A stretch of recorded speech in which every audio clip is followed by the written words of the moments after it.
네, 제2절 자산, 부채 및 인력의 처리입니다.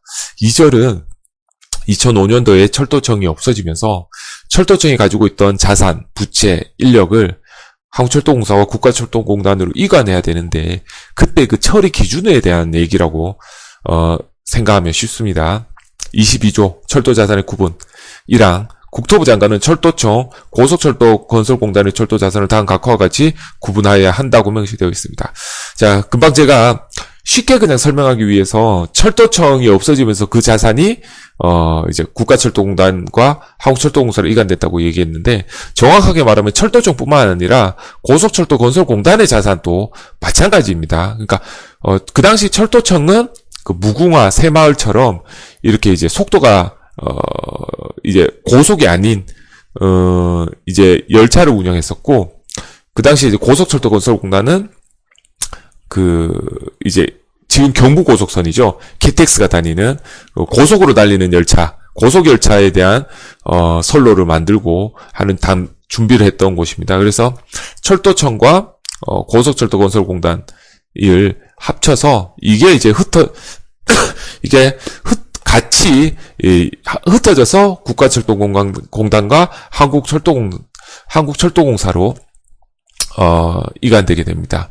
그래서 이제 철도청, 고속철도공단을 합쳐서 이 중에 운영과 관련된 자산과 시설과 관련된 자산, 기타 자산으로 구분하게 됩니다. 운영 자산은 철도 운영을 주된 목적으로 취득하였거나 취득하기로 한 재산 시설 및 그에 관한 권리, 그리고 시설 자산은 철도 기반 시설의 건설 및 관리를 주된 목적으로 취득하였거나 취득하기로 한 재산 시설 및 그에 관한 권리라고 되어 있습니다. 이게 나중에 운영 자산은 한국철도공사로, 시설자산은 국가철도공단으로 이관되겠죠. 그리고 기타 자산은 운영자산도 아니고 시설자산도 아닌 그 외의 자산을 말한다고 명시하고 있습니다. 2항 국토교통부 장관은 철도자산을 구분하는 데에는 기재부 장관과 미리 협의하여 그 기준을 정한다고 명시되어 있습니다.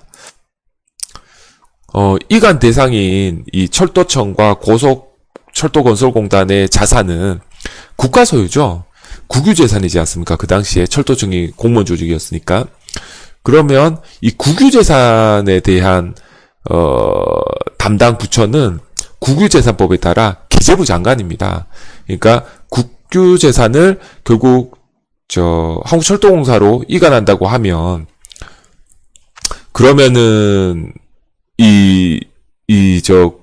이제 더 이상 국유재산이 아니기 때문에 그에 대해서는 주무부처인 기재부 장관하고 미리 협의하도록 되어 있습니다. 결국 자산을 구분한다는 건 구분한 이후에는 한국철도공사로 그 자산이 이관되기 때문에 그 구분할 때 기재부 장관과 국토부 장관이 기재부 장관과 미리 협의하도록 그렇게 기준을 정하고 있었습니다.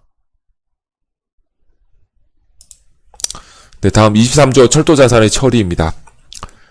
1항 철도자산 계획 국토부 장관은 철도산업 구조개혁 추진을 위한 철도자산 처리 계획을 위원회의 심의를 거쳐 수립하여야 한다고 되어 있습니다. 위원회라고 하면 철도산업위원회죠. 요거를 잠깐 말씀 한번 드리면, 자, 2012년도에 나온 이 경제정의실천시민연합에서 경실련에서 나온 자료입니다. 보도 자료죠. 국토부의 철도자산 처리 계획 변경은 KTX 민영화 사전 작업으로 즉각 중단해야 된다. 자, 국토부가 코레일에 현물 출자한 역사와 차량기지 등 철도자산을 국유화한다. 다시 가져간다는 거죠. 그 내용을 철도자산 처리 계획 변경안을 철도산업위원회에 상정해서 결정한다고 밝혔습니다. 자, 이 내용이 여기 있는 거죠. 이 철도산업 구조개혁 추진을 위한 철도자산 처리 계획을 철도산업위원회 심의를 거쳐서 결정한다는 거죠. 이게 2005년도에 철도청이 없어지면 철도청과 고속철도건설공단이 없어지면서 다 철도자산이 정리된 게 아니고 이후에도 지금까지도 그 자산에 대한 부분은 이관하고 하는 부분이 아직 남아 있습니다. 왜냐하면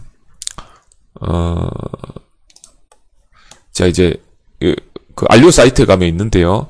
한국철도공사의 자본금을 보면 법정 자본금은 22조지만 납입 자본금은 10조라고 되어 있습니다. 그죠?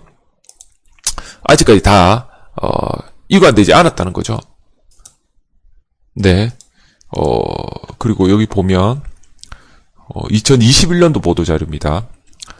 자, 이제 국토부에서 한국철도공사에 현물 출자를 한다는 얘기입니다. 자, 출자 대상은 요렇게 1,800억 원 규모라고 되어 있고요.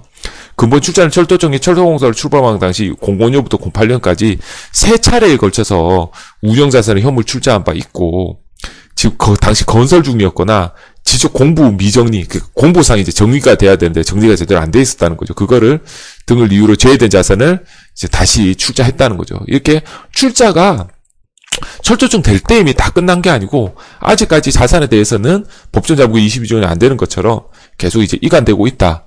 이관되기도 한다라는 거 생각하시면 될 것 같습니다. 그래서 이제 국토부 장관은 철도산업 구조개혁 추진을 위한 철도산업 처리 계획을 이제 위원회 심의를 거쳐서 수립하도록 되어 있고 그에 따라 실행이 이루어지는 거죠. 그럼 자산 처리 계획에는 다음 각호 사항을 포함해야 되는데 보면 일단 철도 자산의 현황을 파악하고요. 다음에 철도 자산의 처리 방향, 그리고 철도 자산에 대한 구분 기준, 그다음에 인계 이관 출자에 관한 사항, 그의 일정, 그리고 국토부 장관의 철도 자산 처리 위해 필요하다고 인정하는 사항을 자산 처리 계획에 포함하도록 그렇게 되어 있습니다. 이거를 이제 암기를 하신다고 하면 조금 쉽게 하려고 하면 전국 구이 요리, 예, 전국 알죠? BTS 전국 구이 요리 요렇게 암기를 하시면 좀 더 도움이 될 것 같습니다. 다음 2항 운영자산. 철도자산 처리 계획에 따라 운영자산을 철도공사에 현물 출자하도록 되어 있습니다. 현물 출자하도록 되어 있습니다. 현물 출자. 현금이 현금 출자가 아닙니다. 현물 출자입니다. 현물 출자받은 운영자산 관련 권리 의무는 철도공사가 포괄 승계한다. 권리뿐만 아니라 의무까지도 같이 포괄 승계한다는 거죠. 시설자산, 기타자산. 국토부 장관은 철도자산 처리 계획에 의하여 철도청장으로부터 다음 각호 철도자산을 이관받으며 그 관리 업무를 국가철도공단, 철도공사, 관련 기관 및 단체 또는 대통령이 정하는 민간법인에 위탁 그 자산을 수익하게 할 수 있다고 되어 있습니다. 자, 일단 나와 있는 게 시설자산이죠. 그리고 기타자산은 이 국토부가 이거 맞는다는 거죠. 국토부가. 운영자산은 한국철도공사가, 그리고 시설자산과 기타자산은 국토부가 이관받고, 이에 대한 관리만, 이 관리 업무를 국가철도공단에 이관할 수 있다고 되어 있습니다. 건설 중인 자산은 제외한다고 되어 있네요, 여기. 아마 그거는 제가 생각했을 때는 그렇게 이해했어요. 우리 이제 아파트, 이제 새로 분양을 받아보면, 아파트가 다 지어지기 전까지는, 등기를 할 수가 없잖아요. 예, 어디 등록을 확실하게 할 수가 없지 않습니까? 지금 권리 상태일 뿐이니까 지금 짓고 있잖아요, 지금. 허공에 지금 이제 만들어지고 있는 상황이죠. 그러니까 건설 중인 시설 자산은 등기를 하기가 어렵기 때문에, 아직 만들어지지 않아서, 그래서 아마 요건 빠져 있는 게 아닌가 싶습니다. 그래서 건설 중인 시설 자산 같은 경우에는 국가철도공단이 일단 이관받아서 하도록 되어 있고, 다 지어지면 다시, 국유재산으로 넘어가도록 되어 있습니다. 예. 그래서 이제, 국가철도공단은, 여기 나와 있는 것처럼, 그 시설 자산, 그리고, 철도청의 시설 자산을 국가철도공단의 소유가 되는 것이 아니고, 국가철도공단의 위탁집행형 준정부기관이잖아요. 그 부분을 관리하는 역할만 한다고 생각하시면 돼요. 쉽게 예를 들어서 철도 관련 부지를 팔았어요. 한국철도공사가 팔았다. 그러면 그 판 돈은 한국철도공사 돈입니다.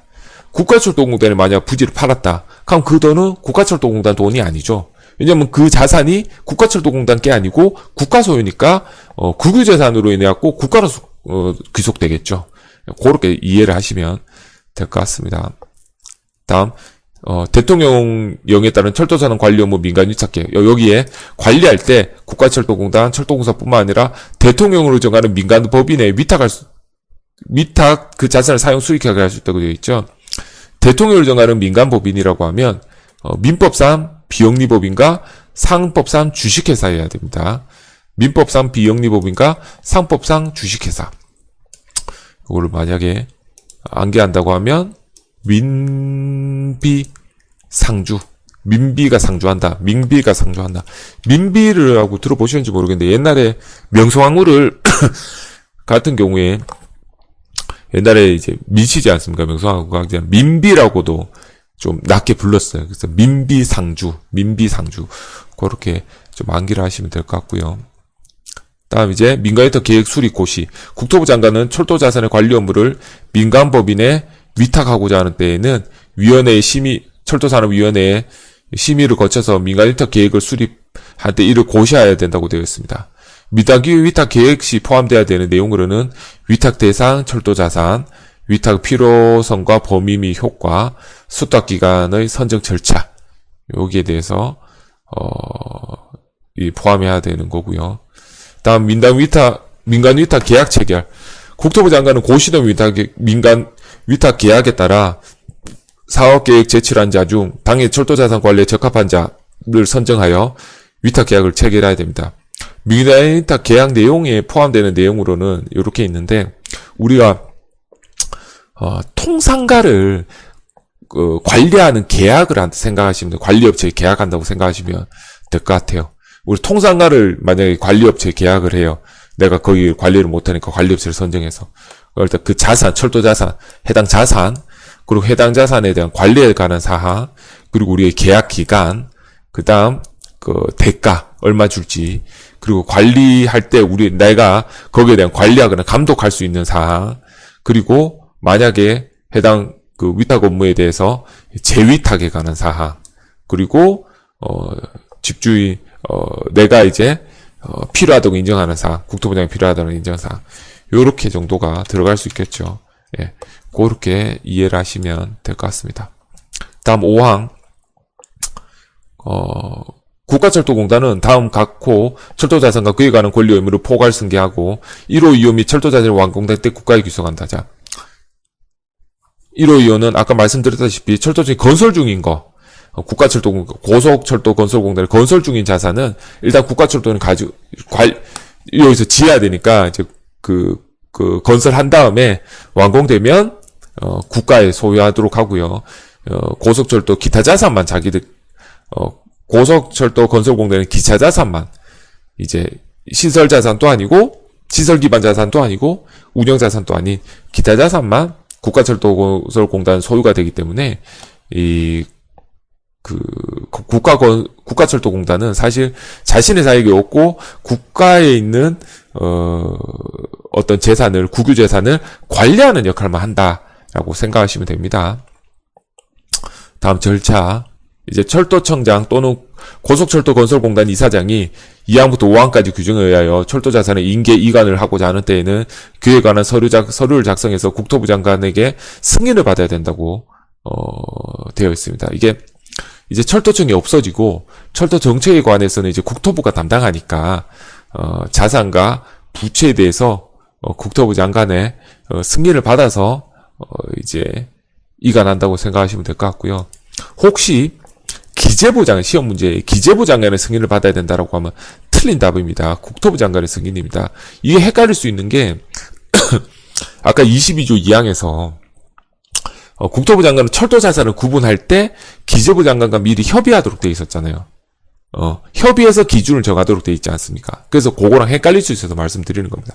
자, 철도 자산을 구분하는 거는 국토부 장관과 기재부 장관이 협의하는 거고, 지금 철도청장이 이관하는 거는 국토부 장관에게 승인을 받도록 되어 있는 겁니다. 제출 서류로는 이런 내용들이 있고요. 다음 7항 인계 이관 시기 및 평가 방법, 평가 기준일 등은 대통령령에 정하도록 되어 있습니다. 철도 자산의 인계 이관 등의 시기, 한국철도공사가 법 23조 2항 규정에 의해서 운영자산이죠. 출자받는 시기는 한국철도공사의 설립 등기일로 됩니다. 설립 등기일. 국토교통부 장관이 법 23조 4항의 규정에 의해 철도자산 인계만 시설자산이죠. 그거는 2004년 1월 1일 기준입니다. 국가철도공단이 인계받는 것도 2004년 1월 1일입니다. 한국철도공사는 설립 등기일. 한국철도공사가 2004년 12월 31일 날 설립 등기를 한 것으로 알고 있습니다. 여기는 날짜가 명시되어 있는데 한국철도공사는 설립 등기일로만 되어 있네요. 아마 확실하지 않은 상황이라서 그랬을 수도 있을 것 같고 정확한 이유는 제가 잘 모르겠네요. 다음 인계이관 대상 평가 기준일, 인계이관 등을 받는 날의 전일. 다만 한국철도공사에 출자되는 철도자료 평가 기준일은 국유재산법에 정하는 바에 의한, 자, 인계이관되는 그 평가, 자산할 때 그 평가를 해야 되잖아요. 그 기준일은 이관일 전일로 하는데 한국철도공사 같은 경우에는 국유재산법에 정하도록 되어 있어요. 그리고 인계이관의 평가 가액도, 평가 기준일, 평가 가액, 가액도 평가 기준일에 자산의 장부가액으로 하는데 한국철도공사에 출자되는 것 같은 경우는 국유재산법에 정하도록 그렇게 되어 있습니다. 아까 보여드렸다시피 출자되는 게 2005년 이전에 다 출자된 게 아니고 2005년 이후에도 자산이 뭐 21년도까지도 이렇게 조금씩 이렇게 막 출자가 계속 되고 있기 때문에 아마 그러한 상황에 대해서 국유재산법에서 정하는 대로 하도록 어떤 이제 남겨두기 위해서, 여지를 남겨두기 위해서 이렇게 하지 않았나 싶습니다. 요 문제를 시험에 나올 수도 있죠. 국유재산법에 정하는 바에 의한다고 되어 있는 것, 한국철도공사에 대해서는 자산에 대해서만 그렇습니다. 부채, 이후 부채 얘기할 텐데, 이후 부채에서는 그렇게 명시되어 있지 않습니다.